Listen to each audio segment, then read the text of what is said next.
করতে রান্না আসে কান্না। ডোন্ট ওয়ারি, দেখুন আজকের রান্না, দেখুন আজকের রান্না, দেশি বিদেশি নামামাসি করতে রান্না। দেখুন আজকের রান্না, দেখুন আজকের রান্না, দেখুন আজকের রান্না।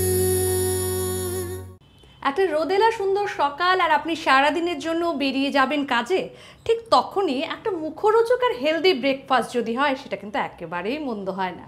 একদম ঠিক। আজকে কিন্তু আমি আবারও হাজির হয়ে গেছি দূরদর্শন ত্রিপুরার আরও একটি আজকের রান্নার নতুন পর্ব নিয়ে। আর এই নতুন রান্নার পর্বে একেবারে শুরুতেই ব্রেকফাস্টের কথা কেন বললাম সেখানে আসছি। তবে শুরুতেই আজকে এই যে হেলদি এবং মুখরোচক ব্রেকফাস্ট দিয়ে শুরু করব, যেই গৃহিণী আমাদের এই ব্রেকফাস্টের রেসিপিটা উপহার দেবেন, আগে তার সঙ্গে একবার পরিচয় হয়ে যাক। আমার সঙ্গে কিন্তু রয়েছে সুস্মিতা পাল। সুস্মিতা, তোমাকে অনেক অনেক স্বাগত আমাদের আজকের রান্নার আরও একটি পর্বে। তোমাদেরকে অনেক স্বাগত আমার ঘরে আসার জন্য।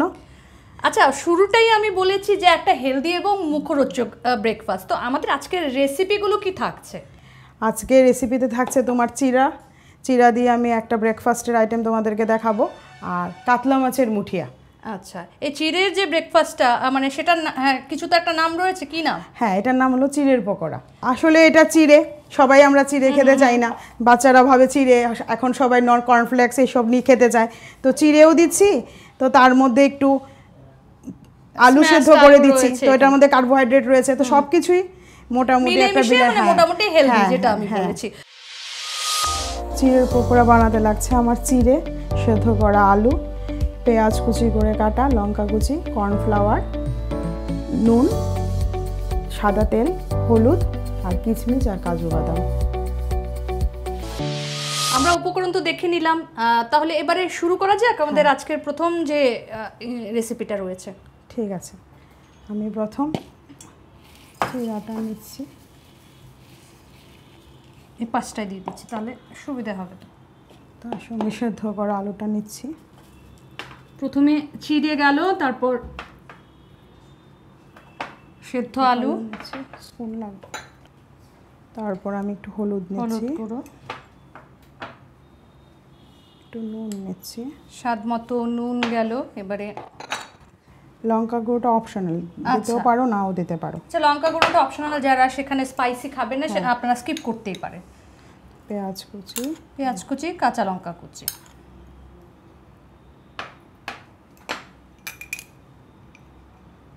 কাজু কিশমিশ চলে গেল,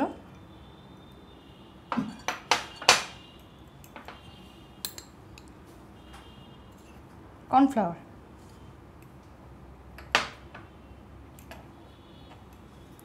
মাখার জন্য, তাহলে বাইন্ডিংটার জন্য একটু সাদা তেল ব্যবহার হচ্ছে।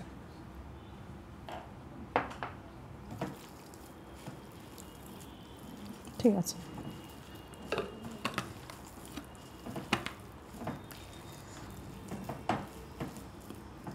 এখন আমি কড়াইতে তেল দেব।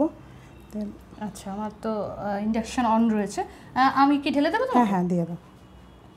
তুমি বলো কতটা দেবো?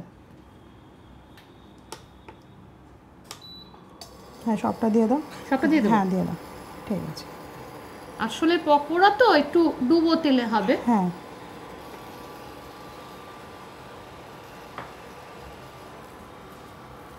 এটাও যতদূর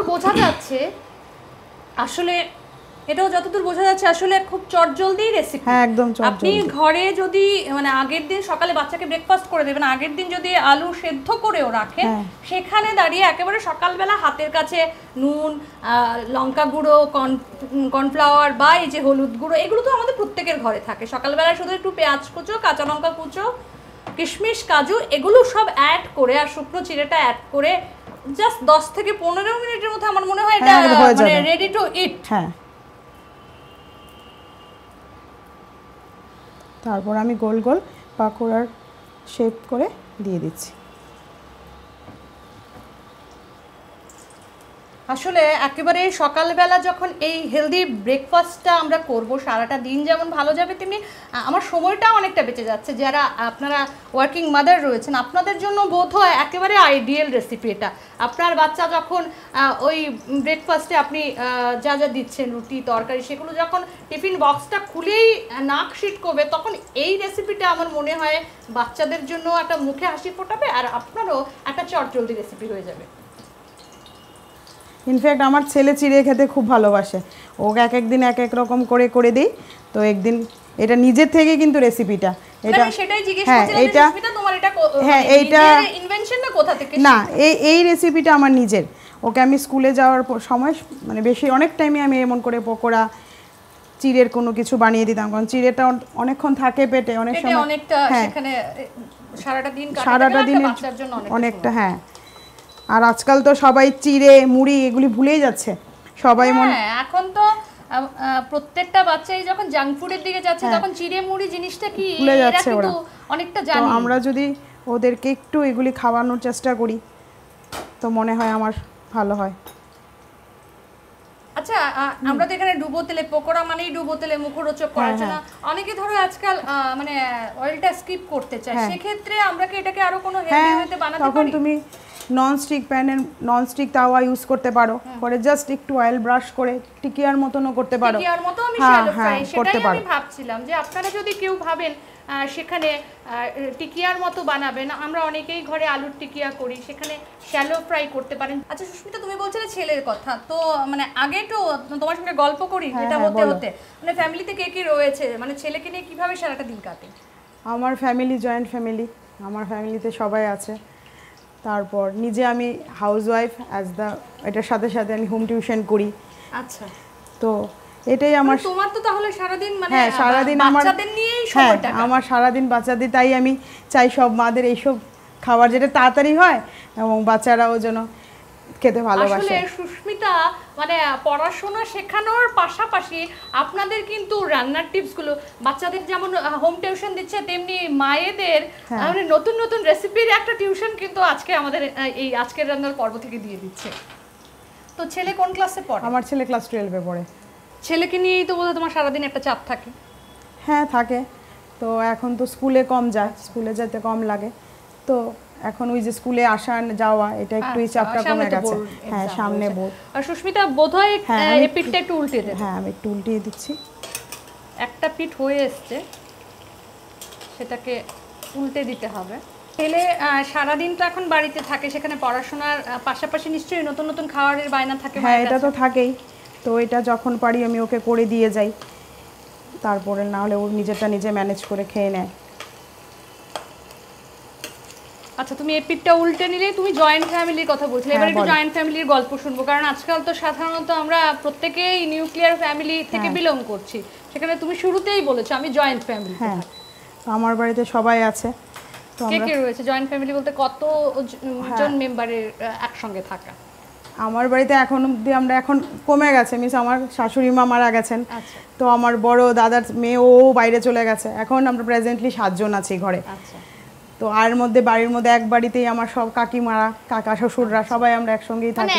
হ্যাঁ একটা বাড়িতে, হ্যাঁ সবাই খুব ভালো, খুব অ্যাপ্রিশিয়েটেবল, কিছু করতে হলে সবাই একসঙ্গে করি আমরা। তো মোটামুটি তো তোমার এভাবেই বাড়ির লোকজনেই সারাদিনের সময়টা কেটে যায়। তার ফাঁকে তো টিউশন রয়েছে। তুমি যে এই যে টিউশন করো, হোম টিউশন করো, মানে কেন তোমার হোম টিউশন করতেই মনে হলো, মানে যে হোম মেকারের পাশাপাশি কিছু একটা নিজে সেলফ ডিপেন্ডেন্ট থাকবে, জব নয় কেন? জব নয়, বেসিক্যালি আমি ছেলের জন্য। এখন ছেলে বড় হয়েছে, এখন ওকে আগের মতন আমার টাইমটা দিতে হচ্ছে না, ও এখন নিজের পড়াশোনা নিজে করছে, তো এখন আমি চাচ্ছি যে না আমার টাইমটাও আমি একটা কিছু কাজে লাগাই, কাজ করি। তো আমি ছোট ছেলে মেয়েদেরকে পড়াশোনা করাচ্ছি ঘরে। মানে সেটা কতটা এনজয় করো তুমি? অনেক এনজয় করি, এটাই আমার সবচেয়ে ভালো লাগে, অনেক এনজয় করি। বেশি ভালো লাগার জায়গা।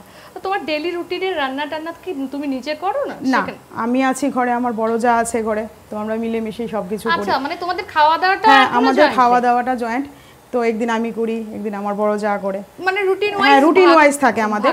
তো আমি যেদিন পূজা করছি দিদি ভাই ওটা করছে, তো এইভাবে আমাদের চলে যাচ্ছে সব কিছু। আসলে জয়েন্ট ফ্যামিলি বলতে তো আমরা ঠিক এভাবেই বুঝি যে প্রত্যেকটা সময় যারা একসঙ্গে থাকে এভাবে মিলেমিশে ভাগ করে নেওয়া কাজগুলো, মানে আজকালকার দিনে তো সেটা শোনা যায় না। সুস্মিতার মুখে নতুন করে জয়েন্ট ফ্যামিলির গল্প শোনা যাচ্ছে, কিভাবে না আসলে কাজগুলো কতটা ইজি হয়ে যায়।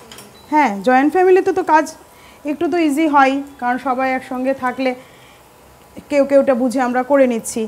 আর সিঙ্গেল ফ্যামিলিতে তো একাই সব হাতে সব কিছু করতে লাগে, হ্যাঁ, যেমন সব কিছু ডিসঅ্যাডভান্টেজ কিছু অ্যাডভান্টেজ সব মিলিয়েই হচ্ছে। এই যে অ্যাডভান্টেজের কথা বলছো, সেখানে মানে তোমার ছেলে এখন ক্লাস 12-এ পড়ছে, তোমার কি মনে হয় কতটা মানে ভালো হয়েছে জয়েন্ট ফ্যামিলিতে ওর বেড়ে ওঠাটা? হ্যাঁ, ও অনেক কিছু শিখেছে। ও ঘরে সবাইকে একসঙ্গে, ওকে অনেক মানে কি বলবো, যখন আমি থাকি না ও ঘরের মধ্যে কেউ থাকলে ওর সঙ্গে মেকআপ করে কিভাবে চলা যায় সব কিছুই, অনেক কিছুই করতে পেরেছে। আসলে শেয়ারিং মানে আমরা ওই জয়েন্ট ফ্যামিলি থেকেই অনেকটা আজকাল তো ছেলেমেয়েরা একা বড় হচ্ছে, সেখানে দাঁড়িয়ে শেয়ারিং কেয়ারিং জিনিসটা অনেকটাই কমে গেছে। আর সুস্মিতার কথা শুনে মনে হচ্ছে যে সুস্মিতার ফ্যামিলির যে বন্ডিংটা সেটা সত্যি একটু অন্যরকম আজকের দিন। তো আমাদেরটা মোটামুটি হয়ে গেছে, হ্যাঁ, কালারটা চেঞ্জ হয়ে গেছে, একটা ব্রাউন কালার এসেছে। তো এখন আমি এটা প্লেটে উঠিয়ে নিতে পারি। আচ্ছা, আমাদের প্লেটিং পুরো রেডি হয়ে গেছে।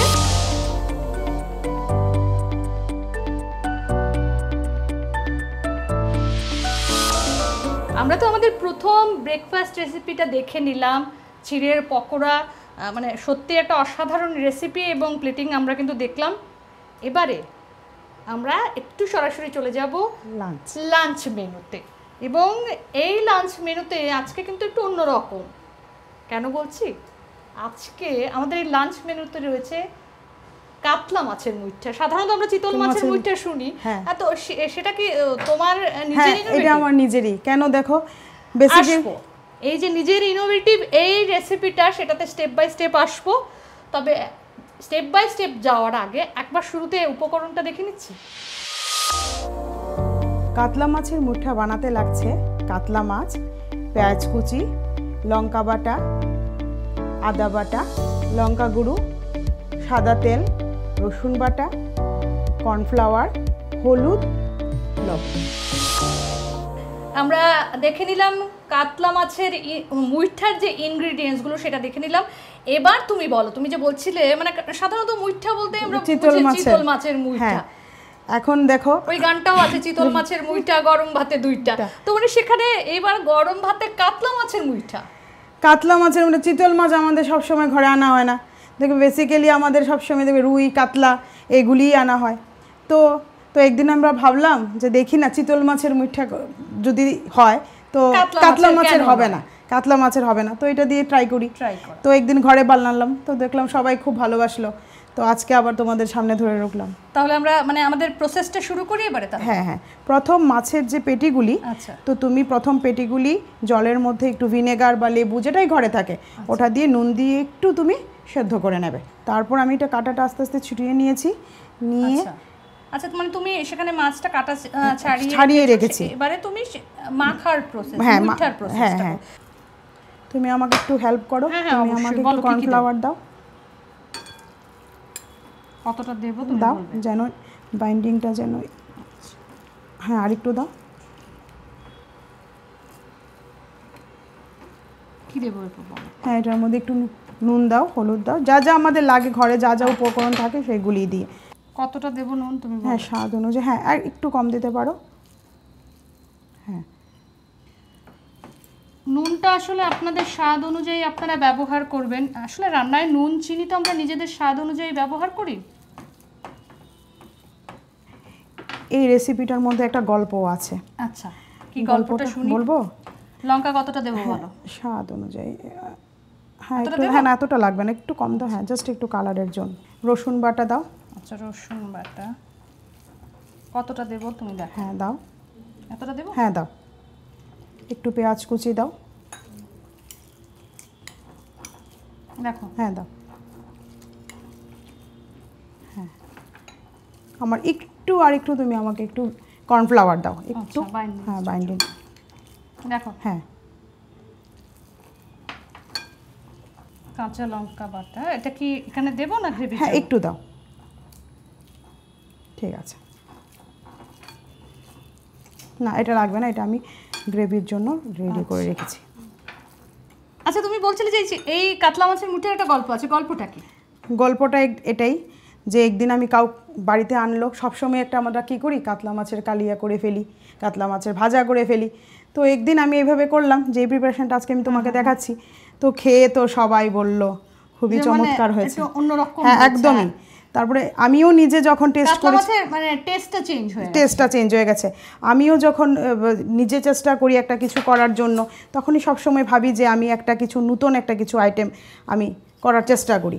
তো দেখলাম না, কাতলা মাছের কালিয়া এটা আমরা সবাই ঘরে সবসময় করি। তো যদি এখন একটা চিতল মাছের মতন করি, কারণ চিতল মাছ আমাদের সবসময় ঘরে আনা হয় না, তারপর এটা একটু কস্টলিও, তো এটা দিয়ে তো হয়ে যাচ্ছে সাবস্টিটিউট। তো করে দিচ্ছি, মাখাটা হয়ে গেছে। এবারে মুইঠার মতো হ্যাঁ তুমি গোলও করতে পারো বা তুমি চ্যাপটা করে নিজেদের মতো, নিজেদের টিকিয়ার মতনই করো। তো আমি একটু হাতে তেল লাগিয়ে নিলে সেটা খুব সহজে সেটা হয়ে যাবে।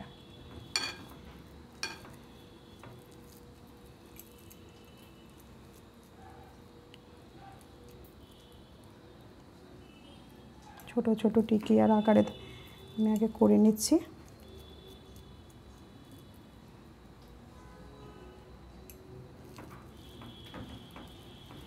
তাহলে আমরা চলে যাচ্ছি এবারে নেক্সট স্টেপে। নেক্সট স্টেপ, আমি ইন্ডাকশানেই তো রান্নাটা করছি। দেখো এখন আমি তেলটা আমি এইভাবে দেব যেন তেলটা বেশি না হয়, যেন এটার মধ্যে আমি গ্রেভিটা করে নিতে পারি। আচ্ছা, সেখানে ডুবো তেলে হবে না? এটা ডুবো তেলে হবে না, কারণ এটা ডুবো তেলে হলে আমার আবার তেলটা থেকে যাবে। তো একটু আমি কোট করে নিচ্ছি কর্নফ্লাওয়ারটা দিয়ে। চলো, এখন আমার তেলটা গরম হয়ে গেছে, আমি আস্তে আস্তে এক এক করে মুঠাগুলো এবারে কড়াইতে ভেজে নেব। একটু ভালো করে কোটিং করতে হবে, না হলে খুলে যাওয়ার চান্স থাকে, বাইন্ডিংটা যেন খুলে না যায়। উপর থেকে ভালো করে কর্নফ্লাওয়ার দিয়ে সেখানে কোট করে নিই। ভালো করে একটু কোট করে নিচ্ছি। তেল প্রায় কিন্তু ধোয়া ছাড়ছে। আসলে তেলটা যত গরম হবে সেখানে ফ্রাইটা সুন্দর হবে। আঁচটা একটু কমিয়ে দিতে লাগবে, নাহলে ভেতরটা আমাদের কাঁচা রয়ে যাবে।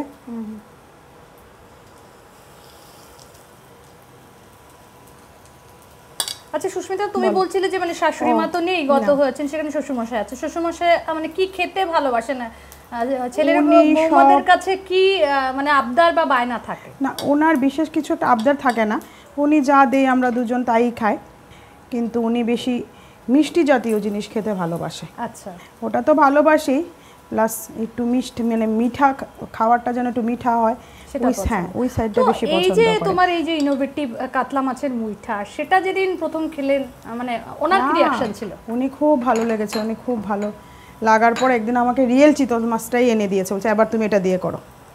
হ্যাঁ, তারপর আমি প্রথম দিন যখন এটা করার পরে লাঞ্চে খাওয়ার সময় উনি একদম অবাক হয়ে গেছে। আমি তো বাজার থেকেই কাতলা মাছ আনলাম, চিতল মাছ কোথা থেকে? হ্যাঁ, তো তারপরে আমি বললাম যে আজকে টেস্ট করে দেখুন কেমন।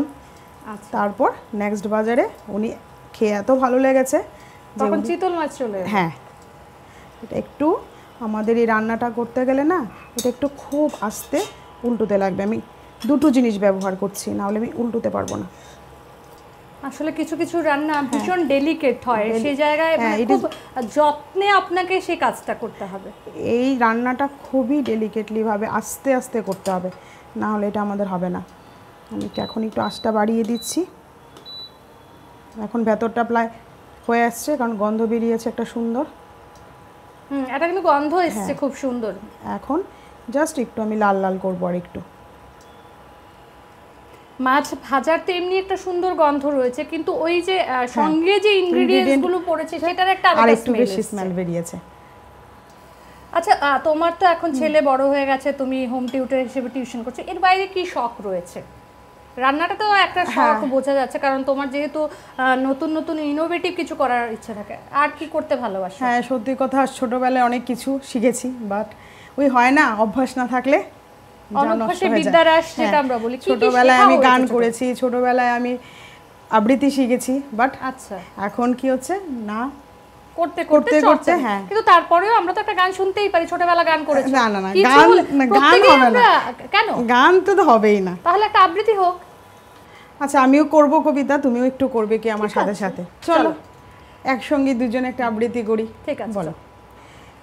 আমি যদি দুষ্টুমি করে চাপার গাছে চাপা হয়ে ফুটি, ভোরের বেলা মাগো ডালের পরে কচি পাতায় করি লুটোপুটি, তখন তুমি আমায় ডাকছে হাসু। তখন কি মা চিনতে আমায় পারো? তুমি ডাকো খোকা কোথায় ওরে, আমি শুধু হাসি চুপটি করে। আমার কিন্তু এরপরে আর মনে নেই। আমারও মনে নেই, আমিও ভুলে গেছি। চলো তোমার আসলে কি সঙ্গে হয়, চর্চা না থাকলে যেটা হয় আর কি। তোমার সঙ্গে কবিতা করতে করতে আমার মাছগুলিও ভাজা হয়ে গেছে, আমি একটা এখন প্লেটে উঠিয়ে নিই। কোফতাটা প্রায় রেডি। হ্যাঁ,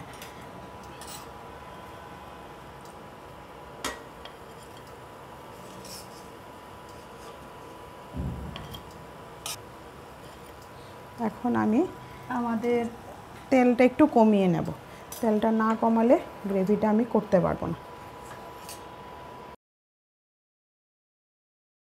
তো আমি এখন একটু পেঁয়াজ কুচি দিচ্ছি।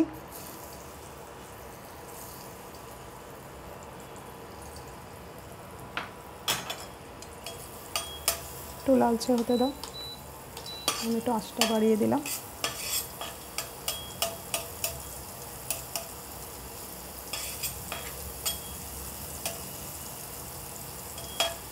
এখন একটু রসুন বাটা দিচ্ছি, মানে তুমি যা কিছু ওই মাখাটার মধ্যে আমরা দিয়েছি, মাছের মাখাটার মধ্যে ওইগুলি আবার এখানে তুমি গ্রেভিতে মানে অ্যাপ্লাই করবে। পরিমাণটা সেখানে একটু বেশি পড়ছে, যেমন আমরা রসুন বাটা খুব অল্প দিয়েছিলাম, আদা বাটা অল্প দিয়েছিলাম। এখন যা যা আছে তুমি তা এটার মধ্যে দিয়ে দেবে। কাঁচা লঙ্কা বাটা গেল। হ্যাঁ, এখানে কি ছিল? লঙ্কা? না, এটা আমি তোমার গ্রেভিটা আগে থেকে একটু প্রিপেয়ার করে রেখেছি। আচ্ছা, ওই গ্রেভিটা প্রিপেয়ার করে রেখেছি এটা আমি। আচ্ছা, তুমি যে এই যে প্রিপারেশনটা তুমি রেডি করেছো, গ্রেভির প্রিপারেশনটা, মানে সেটাতে কি কি মানে কি রয়েছে? আলাদা কিছু রয়েছে কি এটার মধ্যে? এটার মধ্যে আমি একটু লঙ্কা বাটা দিয়েছি, একটু জিরে গুঁড়ো দিয়েছি, তারপর তোমার একটু আদা বাটা দিয়েছি, দিয়ে একটু কিশমিশ দিয়েছি। কিশমিশটা কেন দিয়েছি? স্পেশালি বাচ্চাদের জন্য। দেখবে একটু কিশমিশ হলে রান্নার মধ্যে হালকা মিষ্টি মিষ্টি একটু মিষ্টি মিষ্টি লাগে, ওরাও খেতে ভালোবাসে। আর এই ডিশটা স্পেশালি আমার খুব ফেভারিট ডিশ, আমার এটা খেতে খুব ভালো লাগে। এখন দেখো কষাতে কষাতে তেল ছেড়ে, গন্ধ কিন্তু চলে এসেছে। হ্যাঁ, এখন দেখো তেলটাও ছেড়ে দিয়েছে। এখন আমি যেই গ্রেভিটা বানিয়ে রেখেছি ওইটা যাবে না? ওটা আস্তে আস্তে দিয়ে দেবো।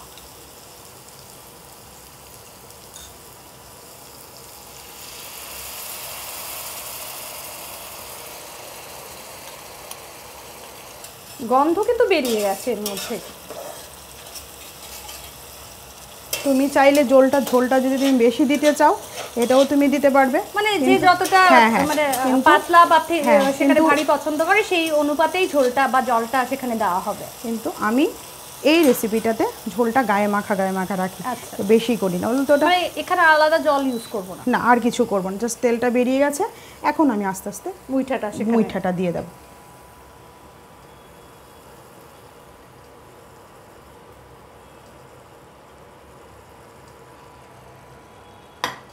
আমাদের মুইটা তো তাহলে গ্রেভিতে চলে গেছে। গ্রেভিতে জাস্ট আমি এখন এটাকে উলট করে দেব যেন ওই পাশেও মানে গ্রেভিটা লেগে যায়, ভালো করে যেন গ্রেভিটা লেগে যায়, সেখানে লেগে যায়।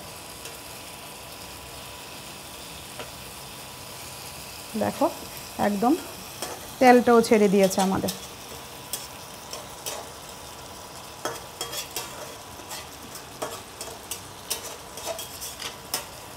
এখন জাস্ট একটু অল্প আছে, এই দেখো তেলটা বেরিয়ে যাচ্ছে, কি কি ধরনের প্রিপারেশন করা মানে তোমার ননভেজ প্রিপারেশন করতে বেশি ভালো লাগে, মানে কোনটাই তোমার? না আমার ননভেজ আমি খেতেও ভালোবাসি, কাউকে খাওয়াতেও ভালোবাসি ননভেজ। আচ্ছা, সেক্ষেত্রে কি ভেজ প্রিপারেশন কিছু করা হয়? মানে ঘরে করা হয়। হ্যাঁ, একটা ছানার পাতুরি করি আমি, তারপর একটা করি তোমার মুগ ডালের কোফতা, অনেক কিছুই করি, মানে আলাদা আলাদা একটা কিছু করতে পারি। হ্যাঁ করি। তো তুমি তো এখন তো টিউশন করো, মানে সেই সময়টা কি বার করতে পারো? আগে তো ছিল না এই বিষয়। না, বেশ সানডেতে করি। আর যদি আমার মনে হয় আমি কালকে কিছু করব, তো আমি কি করি আগের দিনটাই একদম চটজলদি ভাবে সবকিছুই আমি করে রাখি, যেন পরের দিন আমার খুব তাড়াতাড়ি আমি এটা করতে পারি। এমন অনেক কিছুই আছে আমরা করতে পারি। তো ওইগুলি আমাদের কি মানে মুইঠা রেডি এখন? হ্যাঁ, আমাদের মুইঠা রেডি এখন, রেডি টু সার্ভ। ইয়েস, এখন রেডি টু সার্ভ।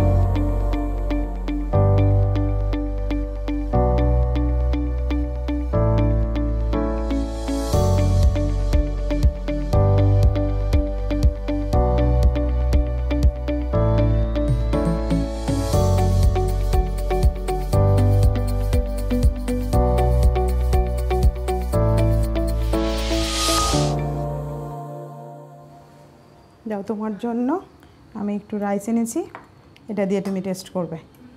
আগে তোমাকে একটু পকোড়া দিচ্ছি, নাও তোমাকে একটু দিচ্ছি, তুমি টেস্ট করে এখন বলো। আমার কিন্তু প্লেটিংটা রেডি হয়ে গেছে, প্লেটিং দেখে অবশ্যই জিভে জল আসছে, তবে পকোড়ার পরিমাণটা অনেকটা হয়ে গেছে। আমি এখান থেকে একটু তুলে রাখছি, এতটা পকোড়া না, আমার তো মনে হচ্ছে তুমি আবার নেবে, নিয়ে খাবে। দিয়ে মানে শুরু হলো পকোড়া দিয়ে, চিড়ের পকোড়া, ব্রেকফাস্ট এবং লাঞ্চ একসঙ্গে মিলেমিশে গেছে। এটা কিন্তু আমরা এমনিতেও ভাতের সঙ্গে, যখন আমরা ডালের সঙ্গে ভাজা খাই তখন খেতেই পারো। হ্যাঁ, এটাও খাওয়া যাবে, 10 দিতে পারি। এতক্ষণ ধরে যে টেনশনটা ছিল কিছুটা কমুক। মুঠিয়ার পালা, দেখো কেমন। সুস্মিতা সেই মহেন্দ্র খান, ইনোভেটিভ চিতল মাছের বদলে কাতলা মাছের মুইঠা। যাও, এখন তুমি খাও, খেয়ে বলো। আসলে এটাকে কিন্তু 10 বেশি দিতে হয়। না, এটা তো হবে না 10 বেশি, 10 বেশিই দিলাম আমি। ঠিক আছে, খুব ভালো কারণ লাগলো তোমাকে এটা খাইয়ে। সত্যি ইনোভেটিভ হয়েছে, কারণ প্রত্যেকেই আমরা যারা চিতল মাছের মুইঠা খাই, মুইঠা বলতেই আমরা বুঝি চিতল মাছ, সেখানে কাতলা মাছের মুইঠাটা কিন্তু একটু অন্যরকম হয়েছে। আমার আজকের দুপুরের লাঞ্চ তো জমে গেছে। আপনারাও যারা এই রেসিপিগুলো বাড়িতে ট্রাই করবেন, আপনাদেরও অবশ্যই জমে যাবে। আমাদের যে আজকের রান্নার পর্ব ছিল, একেবারেই দুটো ইনোভেটিভ রেসিপি আমাদের সামনে, কারণ আমরা নানান ধরনের রেসিপি আমাদের প্রত্যেকটা পর্বে দেখাই, কিন্তু আজকের রেসিপিগুলো অন্তত আমার জন্য তো মনে হয়েছে পুরোপুরি ইনোভেটিভ, আপনাদেরও নিশ্চয়ই তাই মনে হয়েছে। আর আরেকটা কথা, আপনারা যারা আপনাদের এমন ইনোভেটিভ রেসিপি আমাদের সঙ্গে ভাগ করতে চান, অর্থাৎ আজকের রান্নায় আপনারা যারা আসতে চান, আপনারা অবশ্যই যোগাযোগ করুন ডিডি ত্রিপুরা। প্রোডিউসার আজকের রান্না, দূরদর্শন কেন্দ্র আগরতলা, অরুন্ধতিনগর, আগরতলা। তো আমাদের তো মানে আমার লাঞ্চ তো জমে গেল, এর জন্য তোমাকে অনেক অনেক ধন্যবাদ। তুমি আমাদের আজকের রান্নার পর্বে আজকে দুটো নতুন ইনোভেটিভ রেসিপি আমাদের উপহার দিলে, তোমাকে অনেক অনেক ধন্যবাদ। আমারও ডিডি ত্রিপুরাকে অনেক ধন্যবাদ। আজকে আমি এত সুন্দর একটা প্ল্যাটফর্ম পেয়েছি তোমাদেরকে কিছু একটা করে দেখাবার জন্য। এখন আমিও চাচ্ছি যারা আরও এমন রান্না করতে ভালোবাসে, এমন করে তোমাদের সঙ্গে যোগাযোগ করে ওরাও যেন সুন্দর সুন্দর